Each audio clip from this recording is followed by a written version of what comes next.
a malam masussuka kun ce yana rushe hadisai, ya ce bai yadda da su ba, ko kuma kuna rushe hadisai ne ta wajen ɗabi'u, ta wajen mu'amala, ta wajen gudanar da naku ibadan.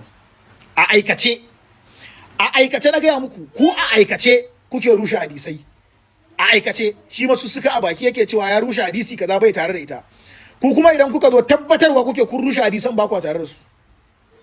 Amma ina ƙara gaya muku a karo na biyu, duk musulmin da ya yarda da hadisin da ya ce musulmi dan uwan musulmi ne, dan uwanka musulmi ko a wani haƙida yake, ba zai mutu ka kafe shi ka zage shi ba. Akwai hadisin da ta ce ka mutunta mutum ko ka daraja shi saboda furfura ko da ba musulmi bane, duk da ba zan iya jan hadisin ba saboda kun san ni ba wani karatu ne ba.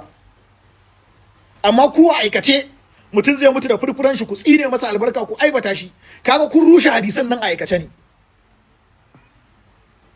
Jama'a, ba ina muku magana ko dan son zuciya bane ko me, a'a, yana da kyau ku dinga rama alkhairi da sharri. Idan mutum ya muku sharri ku rama masa alkhairi. In mutum ya zagi naku ya nuna muku shi bai san darajar nashi ba, ya aibata ku, sai ku kyautata zato akan nasa. Sai wanda baya cikin ku ya ga kyakkyawan ɗabi'an ku ya cewa bari yayi sha'awan dawowa irin ku. Na zaga ka zaga, wanda yake gefa dan ba ruwanka ba yadda za a iya mana kallon mutunci, da ni da kai dai ya san dabbobi ne, babu wanda zai bi. Amma yau ka zage ni na mayar maka da alkhairi, wanda yake gefa dan ba ruwanka yana neman ina zai fake, wallahi ni zai bi saboda zai fahimci na fika hankali kuma ni ne nake kan daidai. Amma dan an muku kuyi ba daidai bane, ni abin da nake so ku gane kenan, ba daidai bane, ba haka annabi yayi da'awa ba. Duk wanda ya ce shi ahlus sunna ne, akan sunnan annabi kake, kai da'awa irin ta annabi, shine cikakken masoyin annabi. Wanda yake son annabi shine yake yin abin da annabi ya ce.